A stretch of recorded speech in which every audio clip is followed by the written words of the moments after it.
Hi guys, James at RampantLionReviews again for you today with another beer review. As you can maybe tell from the background, I'm still filming in my Airbnb in Kowloon here in Hong Kong during my trip that I had over here. So for this one, we're going to have a look at another one of these little Hong Kong breweries that's popped up. There's a really good craft beer market here now. There's apparently about 30 different breweries, and you know, some of the breweries are starting to kind of scale up a little bit and export their beer. So it's a very, very exciting time. This whole scene in Hong Kong has evolved over the last 5 or 6 years, from 2013, 2014 up until now in 2019. But we're going to have a look at another brewery who I haven't tried anything from yet. So for the first time, we are going to go to Gwei Lo Beer, who are from Fo-Tan in the New Territories, a little bit north of the main city of Hong Kong, and we're having a taste of their Pilsner beer, which is one of their 6 core range beers. This one comes in at 4.2%, and I think it's one of the few, I think it might actually be the only one in their core range that isn't an English style beer. But I've always enjoyed my German beers. I kind of, you know, when I studied in Heidelberg in Germany, that was where I really started to get into beer, and of course I had my German flatmate before that, so I always enjoy trying a good Pilsner, and this will be the first Pilsner beer that I'm trying from Hong Kong as well. So I've got high hopes for this one because I have been impressed with the quality of beer that I've had from the other breweries so far. So looking forward to trying this one, and as always, I hope you guys enjoy my take on this beer. So anyway, as is usual with my reviews then, I'll tell you a little bit about the brewery before we taste the beer. If you want to get straight to the tasting, just fast forward. All the usual links are in the description below. That's the brewery website, the link to my other reviews that hopefully I can do from Gwei Lo Beer. Very first time I'm trying one of their beers, like I said, but hopefully not the last time. There's all the usual social media. If you want to see more beer reviews, do please consider subscribing to the channel. The whole channel, of course, has a geography-based tagging system, so you can go into the homepage and search for beer based on country, city, state, county, prefecture, whatever it is you're interested in. Do check out the playlist of beers from different countries. There is one there for all the Hong Kong beers that I've been making for you, and hopefully I can add to that again in the fairly near future. And as always, please do get in touch and let me know some of the other beers and breweries that you guys would like to see me review. It's always great to hear from you guys that are watching the videos, and the support that you show the channel is hugely appreciated. So anyway, to tell you a little bit about Gwei Lo Beer then, on to my brewery notes. So Gwei Lo Beer were founded back in 2015 by husband and wife Ian and Emily Jebbett and their friend Joe Gould. So Ian is from England, and he has a background as an intellectual property and trademarking lawyer, and he had previously homebrewed with his dad a number of years ago in Oxfordshire in England. All of these guys are quite young, incidentally. They're only about 40-ish at the moment. But Emily used to be a teacher, and Joe had a background in design. And after transferring to Hong Kong with his work, Ian chatted with a friend and fellow homebrewer at one of their kind of hangouts on Lantau Island, and he started homebrewing again very quickly after that in his spare bedroom. So they all had full-time jobs when they started the brewery, and so for the first 18 months or so, they found themselves working 18-hour days with their regular work and with the stuff they were doing for the brewery, just to kind of get it established. But often Ian would actually go around in his car with samples of beer to give restaurants, and then he would go back home, reload the car and head off somewhere else. But this resulted in them getting around 150 customers within their first 3 months, which is no mean feat at all actually. Apparently it was one in about every 20 restaurants that they visited that would agree to carry their beers. But initially they were contract brewing their beers at another brewery, and then in 2017 they announced a plan to invest in a $5 million brewery, and they received some investment from BCI Construction to do this, who now own a minority share in the company. But they now have an American brew team, and they're brewing beers in 3,500 litre batches, and the brewery can be found, as I mentioned earlier, in the Fo-Tan area in the New Territories, which is a little bit to the north of Hong Kong Island and the main city of Kowloon and Hong Kong itself. But apparently the idea behind the name of this one is quite an interesting one. So apparently Ian had a dream about being in a bar and ordering a Gwei Lo beer, and he remembered this dream and thought it would be a good name for a brewery. So when he went to work, he checked whether this had been registered as a trademark. It hadn't, and so he registered it as a trademark the next day. And Gwei Lo comes from an old kind of Cantonese term that was used to refer to Westerners. Apparently it was a little bit of a derogatory term, but the trademark was initially rejected, and so he had to spend about 3 months preparing a submission to the legal authorities to show that the word wasn't being used in a derogatory sense so that he could use it for the brewery. And they were successful. And now here we are with Gwei Lo Beer. But as of June 2019, they've produced around 27 different series of beers. They've got their regular series, which I believe they're calling the core range.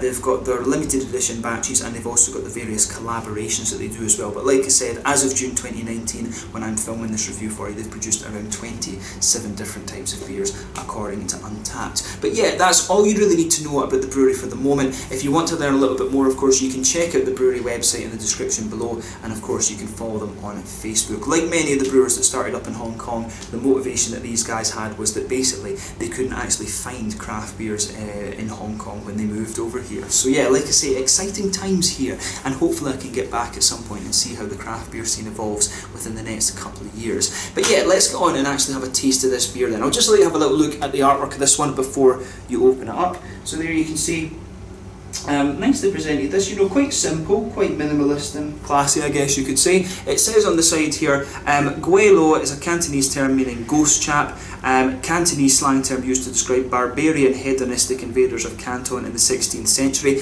That will be referring to the Portuguese people that came, if I remember correctly. It's also a slang term used by many in the first and third person to describe foreigners. It's also a trademark, an exceptional craft beer brewed in Hong Kong with talent, expertise and above all modesty. Phrase, cool and well balanced, a Gwei Lo is the epitome of refinement and good taste. So yeah, if you want to have a little read at that as well, they kind of got a little almost piss take sort of thing on the side here with all the definitions of Gwei Lo. But yeah, I quite like that actually, quite humorous, very English style humour that I have to say. But the guys who run this brewery of course are English. But yeah, 4.2% Pilsner beer this one, so let's get it out and we'll get on with the tasting. A little 330ml can incidentally, and I do like that actually, that in Hong Kong they're using the metric system rather than these American breweries who are using their own thing that doesn't make any sense at all. So yeah, get this guy out and we'll get on to the tasting.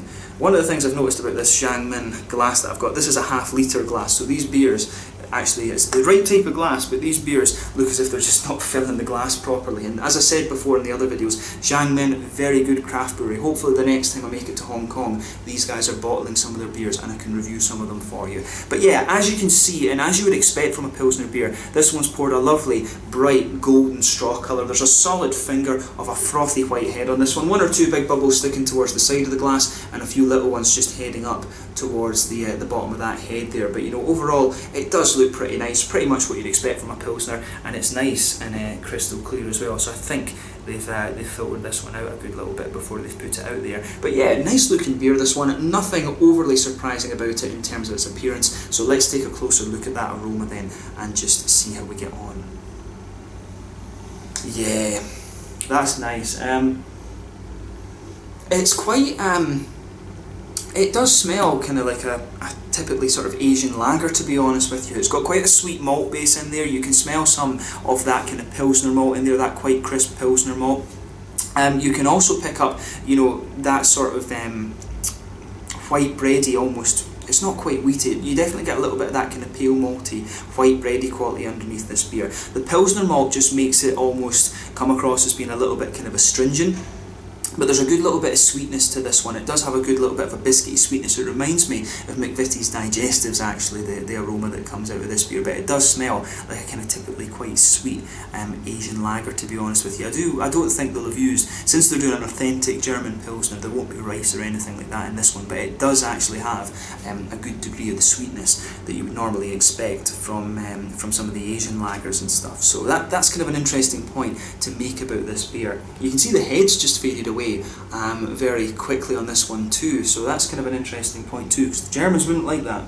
But yeah, it comes across really quite nice. You can pick up some of the nice freshness out of this beer as well. Definitely some German noble hops in here. The Hallertau or the Tittnanger, you can pick up that little bit of the almost sweet earthiness in there. I wonder if they've got one of the German hops that's a little bit stronger in there too, because it comes across as being just a little bit more spicy than a sort of traditional German Pilsner in some way. So maybe they've used a little bit of Hercules or Zeus or something like that in this beer. I can't remember if Zeus, I think that one's grown both in Germany and in America, but maybe they've used the Pearl or the Hercules or something like that in this, because it does just have a little bit of a slightly stronger, more pungent floral character to it than you would get from the normal German one. And I think most of the German breweries will stick to Hallertau or Tittnanger. They don't use or Perla or the Hercules overly much, unless you go to the very small brew houses, of course.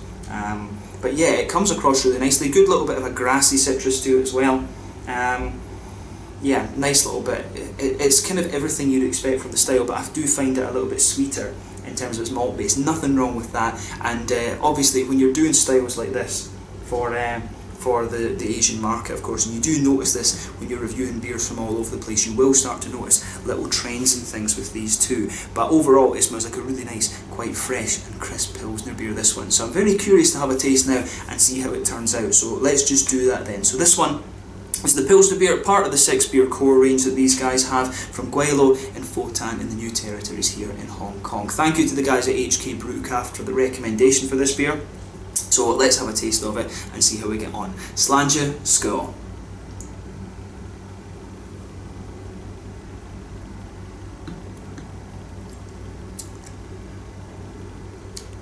Yeah, that's a really nicely done Pils actually. It's I'm noticing this one, it's actually very, very smooth in its malt qualities actually. I like how that kind of comes across. This one, it's got a little bit more, it's kind of got more of an ale-ish, it's got a little, how do I put this? It's got the sort of crispness that you'd expect of a lager beer, but it does have a little bit of the thickness that you would want from an ale as well. So maybe they've used an ale yeast in this, which would be quite an interesting touch. So I'd be curious to know what kind of yeast strain they've used in this one. So yeah, it does have all the crispness and things in the malt base and the nice little bit of bitterness from the hops, but there's a little bit of thickness in there to it, which is nice. But in terms of flavour, it's a really, really nice beer, this actually. And you know, in terms of having a lager beer, one of the things I would say about this, when it is a lager, it might be better to sell this in half-litre cans or something like that, because it is a sessionable beer, this one. Maybe a little tip for them going forward. I don't know how that would work with the Asian market right enough, but just my opinion on that one. This would be good as a half-litre can beer.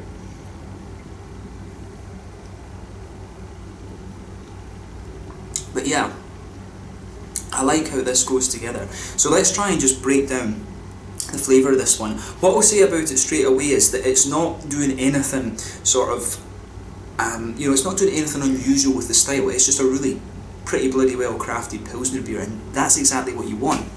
So, straight away with this beer, you're going to feel that nice pale malty quality, that white bready note just blanketing the middle of your tongue. The further that you go into the flavour with this one, it starts to sweeten up a little bit. You can feel that sort of pale malty quality just kind of sort of drying out a little bit, and some of the more crisp notes of the Pilsner malt just pushing their way out. In the very centre of your palate, I think there's a little teensy bit of caramel. As you move further out from the very centre of your palate, it starts to become a little bit more sort of biscuity, and almost a little bit more like McVitie's digestives and things like that. So I really like how the malt base in this one goes together.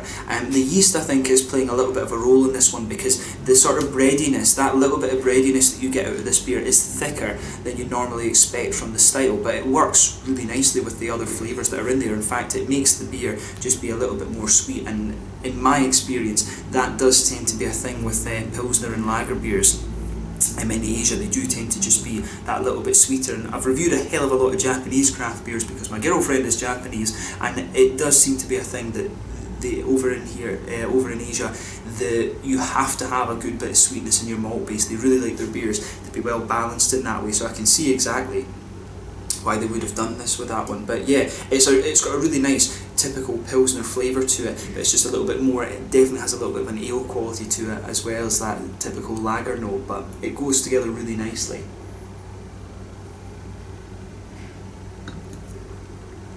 But yeah, on the hoppy side of things then, back corners of the palate, you've got a nice little bit of you've got a little touch of earthiness in there, quite a sweet earthiness to be honest with you, and as you come further forward along the sides of the palate, you start to get that typical sort of German noble floral aromaticity out of the beer. I'm wondering if I've sat and talked a load of rubbish to you about the aroma of this one before, because it's definitely not as kind of spicy and stuff in the flavour as I was expecting. It's just really quite smooth and nice and refreshing. Around the very front curve of your tongue though, that's where you get a little bit more of the kind of grassy quality out of this beer as well. And behind the front curve of the palate, that's where you get the little oily bubble where those juicy fruity esters start to come out of the beer. For me, there's a little bit of a slightly lemony note to this one. It's got a little bit of a I want to say there's a little teensy bit of a slight, very, very slight limey note in this beer as well, but a lot of the fruity side of this beer is kind of leaning a little bit towards the slightly lemony side of things, but mainly it's that nice kind of typical grassy ester that you'll get out a lot of these beers that's coming out here. So like I said, this beer, it's not doing anything overly surprising with the style. You don't need to reinvent the wheel, as you say, but it's just really quite solid in what it's going for. It's got everything that you would want. And like I say, the little quirk about this one is that it's just a little bit it does have a little bit of an ale quality to it, with the slightly thicker notes, which I suspect come from the type of yeast that they've used in this. But yeah, it's a really nice Pilsner beer, this one. I'm quite hard to impress when it comes to the Czech and German beers because I've been there and sampled them quite a lot, but I think they've done a good job with this one, and I'd be curious to try some of their other beers and see how they are as well. But hopefully they could try. It would be nice to see them, if they're taking this approach to a Pilsner beer, it would be a really interesting experiment for them, I think, to have a go at like a German Dunkel, or you know, a Schwarzbier or something like that as well, and of course the Munich Helles. It would be cool to see them have a little go at that. Maybe the Vienna Lager would be a good one as well. The Svetli or the late sack, I forget which way around it is with the Czech beers. I think it's the late sack. If they had to go at a late sack, which is one of the Czech amber lagers, or a Vienna Lager as it's also known, that would be a really interesting experiment for them too. So they've got a nice Pilsner base here, they've got a nice lager beer as a base. It would be cool to see them play around with this a little bit and do like Helles, the Helles, the Svetlis, the late sacks, the Vienna Lagers, the Dunkels, the Chernies, the Tmavis and the Schwarzbiers and stuff. I think it would be cool as an experiment for these guys to try. So maybe that's something they'll do in the fairly near future, who knows. But they've done a really solid Pilsner here, not reinventing the wheel, but they've pulled it off really quite solidly. So yeah, in terms of the mouthfeel of this one then, I'd describe this one as a kind of mid-bodied beer, bottom end of mid-bodied. Carbonation smooth on this. It leans towards the oily side of things, this Pilsner. That's where it's unusual, a little bit is in the mouthfeel. Nice little touch of hoppy bitterness. I think you're talking about 25, maybe 30 IBUs at most with this beer. Malt base, really quite smooth on this one. It gets a little bit sweeter the more you drink of it. In the aftertaste, it's a little bit of the floral quality and a little bit of the sweetness in the malt base that's lingering. There's some of the Pilsner malts are pushing their way out as well, but a nice little bit of juicy fruity character as well, which works out very well. But you know, a really interesting beer, this one. It's cool to try another brewery from here in Hong Kong, and hopefully I can try a few more of their beers at some point soon. So yeah, let's leave it at that. An interesting beer to try, this one, so I hope you guys have enjoyed my take on it. So yeah, once again, thank you for watching my beer reviews. Until the next time, please like, subscribe, share, all the usual YouTube stuff. Let me know your own thoughts on this beer in the comment section below. Let me know what your favourite beers are from Gwei Lo Beer as well, and hopefully I can return to these guys in the next little while. It's been really cool to review another Hong Kong brewery for you, so I hope you're enjoying this little mini series that you're seeing here on the channel. So until the next time, slange just now, and I'll catch you guys later. This is the Pilsner beer, one of the core range, coming in at 4.2% from Gwei Lo Beer in Fotan in the new territories here in Hong Kong. Until the next time, slange just now, and I'll catch you guys very soon. Slange, skull, take it easy.